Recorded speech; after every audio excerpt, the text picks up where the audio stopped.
Hey, good morning. Yes, it is. It is Tuesday, October 29th. Yes, I've been kind of laid up here for a little bit, and I apologize for not getting videos out the last couple of days, but just there's no way I could do it. So, what are we going to talk about today? Today, we're going to talk about how to stand out as a small engine business or any business for that fact. So, stay tuned.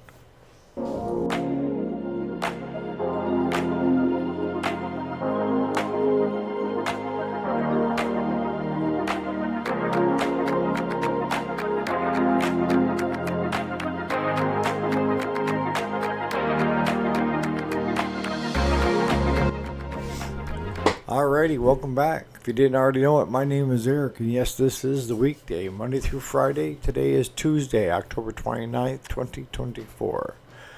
So, how do you stand out this day and age? Especially if you're just starting out, right?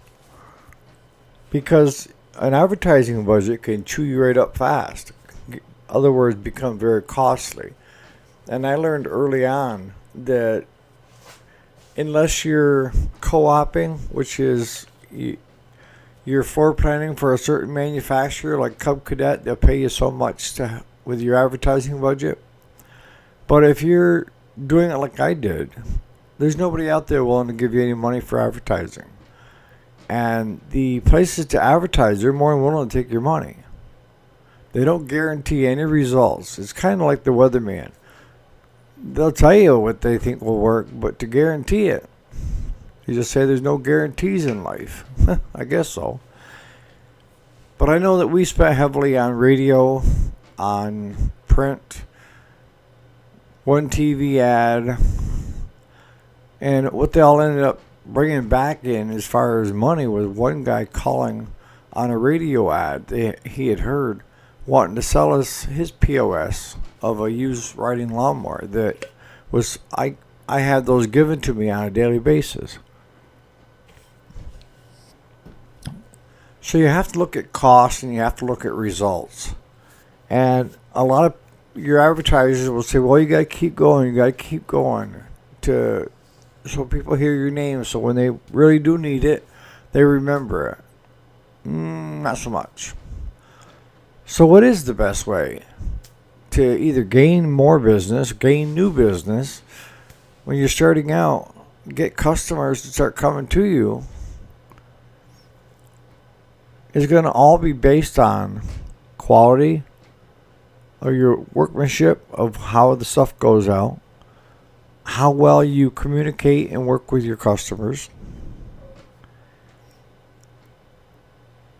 and getting out there and getting where the people are that need your service, where it doesn't cost you an arm and a leg. And I think the first place that I would look at when it comes to advertising, kind of like advertising, is get out there with, Facebook. Facebook's got tons of groups.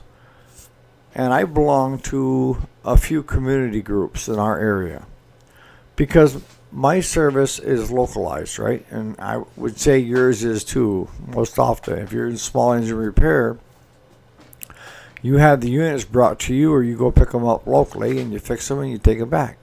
Easy peasy, right? So if you get in with these community groups, a lot of times they'll let you as a business post. Don't spam. There's a difference.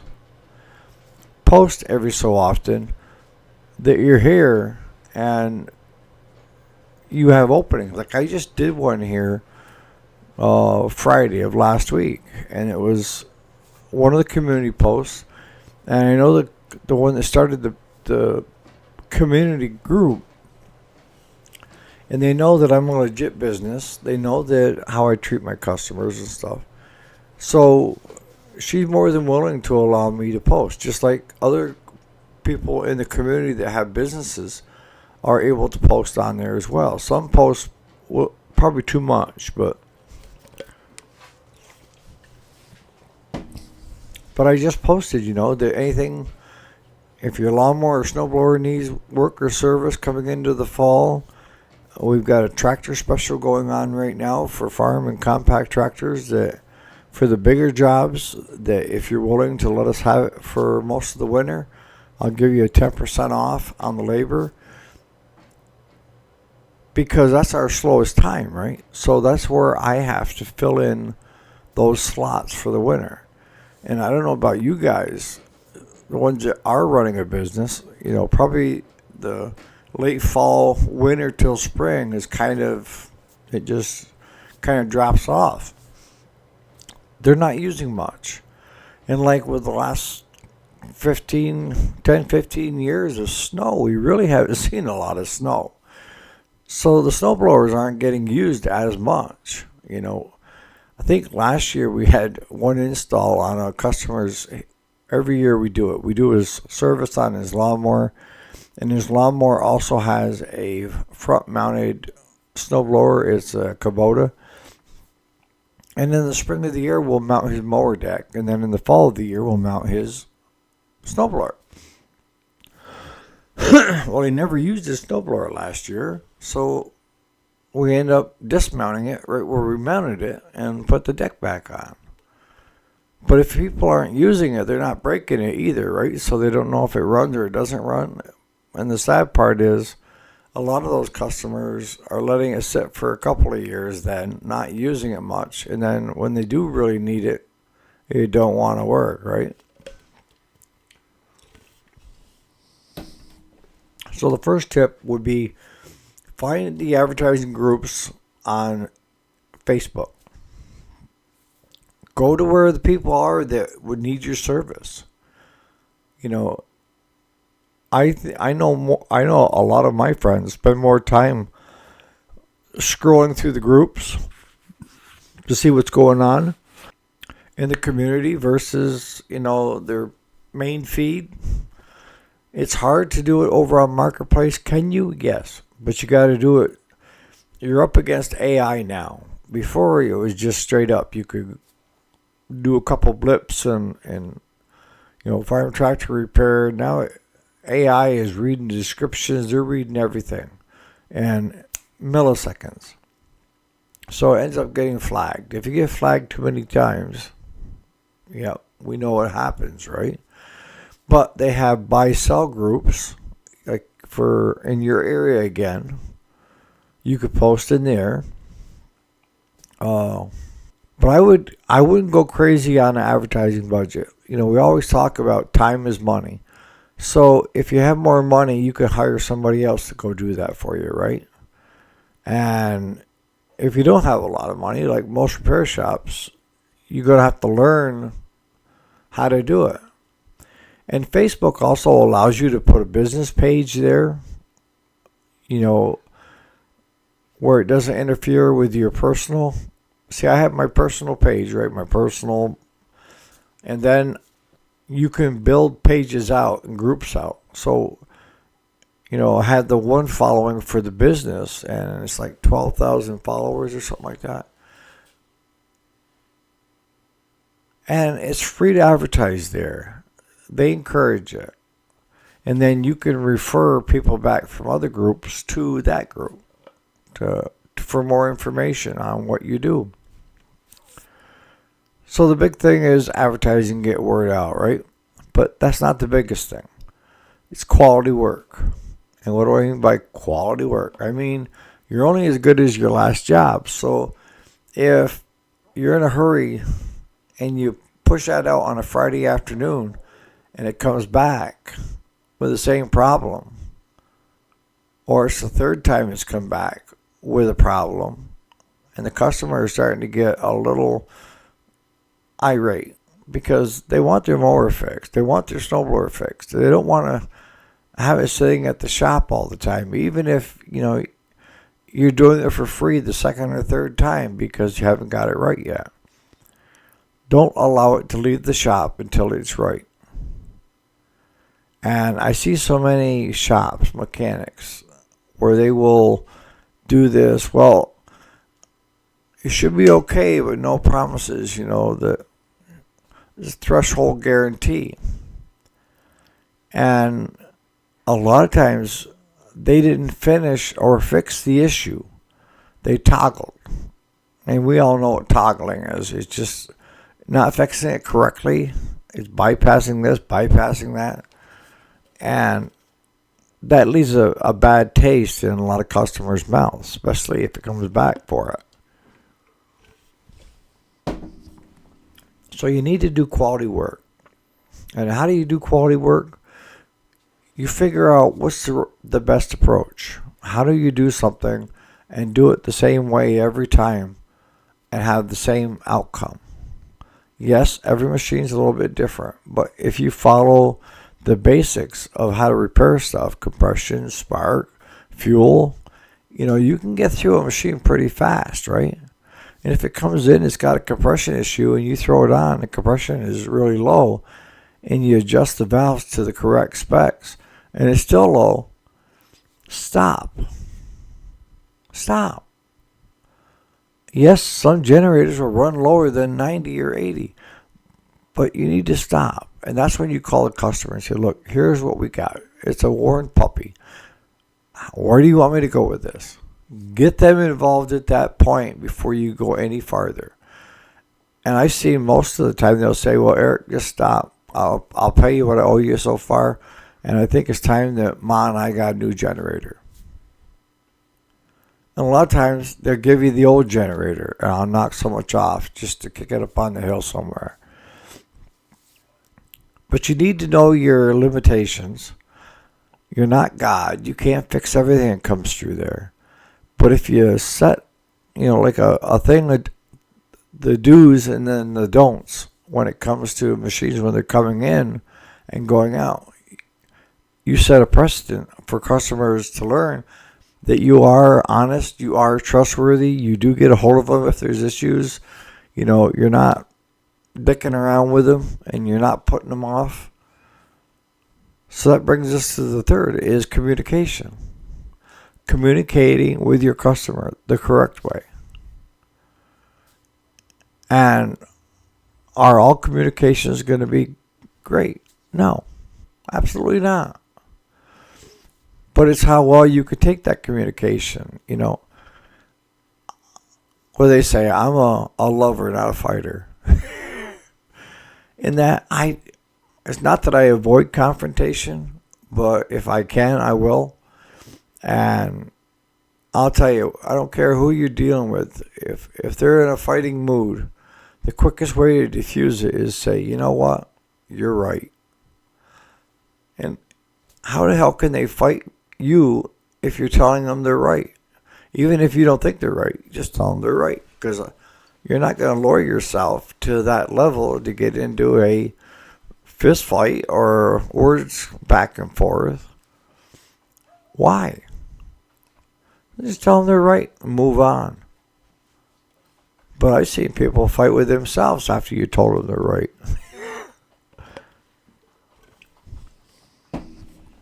So you got advertising, you've got, places like Facebook, creating a static website. That's another good idea. And that's just basically is a big business card online with a .com that tells your hours, what you do, your specialties, what warranty work you do. And again, most people now can build their own website with like Wix or WordPress it's not that difficult. The only cost you're going to find is buying that domain, which is normally around $12 a year. If you find like Namescheap, Namescheap is who I use. Namescheap. I don't get anything from it. I'm just throwing it out there for you. Find a host, that will host your website. And a lot of times they'll do all the back end work of getting it set up so that it resolves and everything for you. Nothing fancy. Google Business. Google, I think, owns YouTube now, right? So they're using YouTube as their second largest search engine, where they have Google as their first. And the more information they have, the better they are, right? That's how they look at it. They're an information company. So if they can get your business through Google Business, it doesn't cost you anything. It shows on the map where you're at. It shows your hours. It shows a website if you've got one. It shows if you want to show that LinkedIn, YouTube, all them on your Google listing. But also has reviews. And that can bite you in the ass sometimes, but I just, you know, I think on our business page we have one negative review from like 8 years ago, 7 years ago. And it wasn't even anything to do with the mechanical side of the business. It was a muffler that was sold on eBay to a customer. And we shipped the first one and it got lost in transit. So we shipped the second one. And he needed that muffler right off the next day. Well, if you need it the next day, what the hell are you doing buying it online? Go somewhere local. But he trashed us with business, Google Business, and also over at BBB.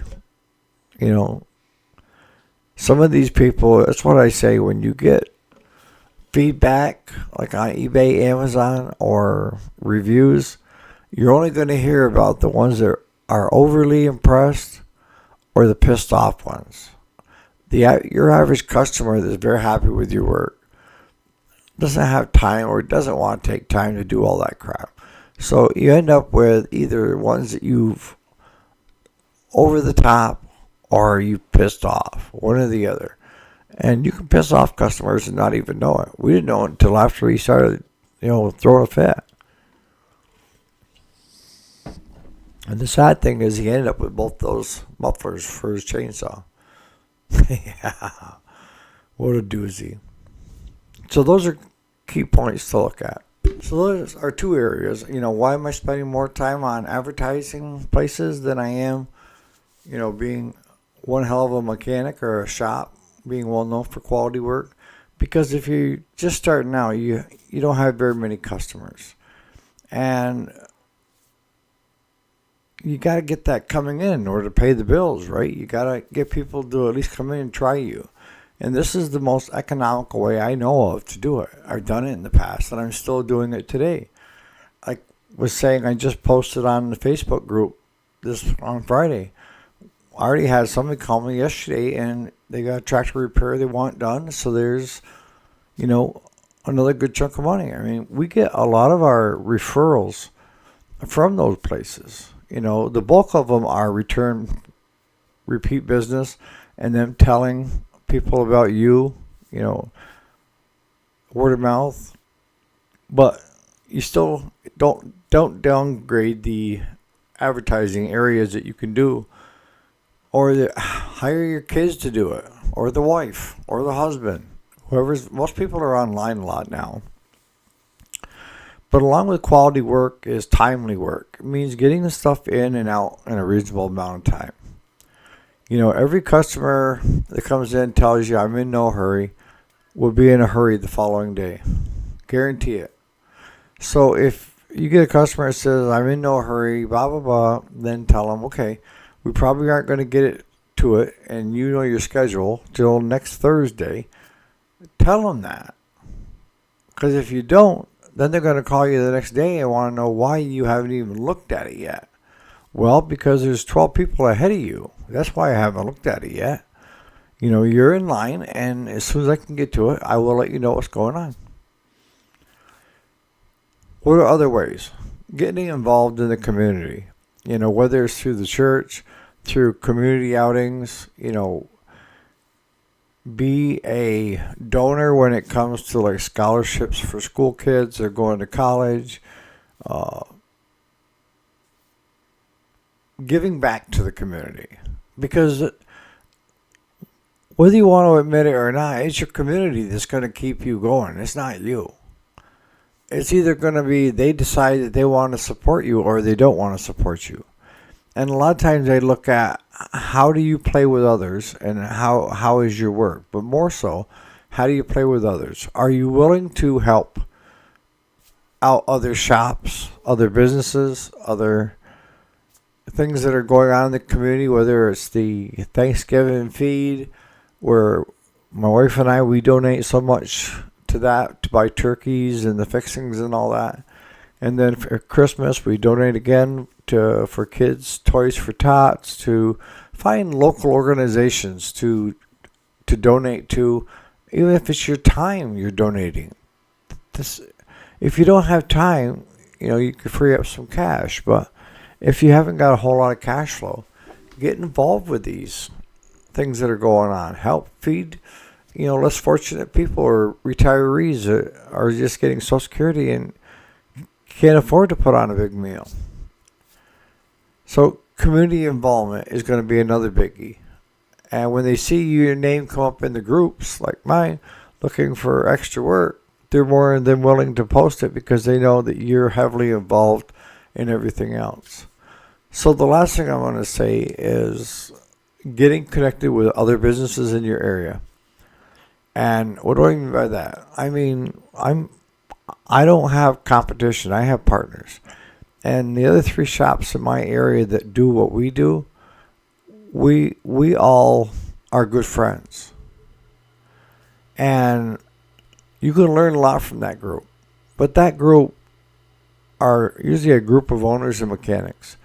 And if you're a smaller shop and you have a friend, a competitor that's a bigger shop, a lot of times if they have overflow, they'll push it to you if you play nice, right?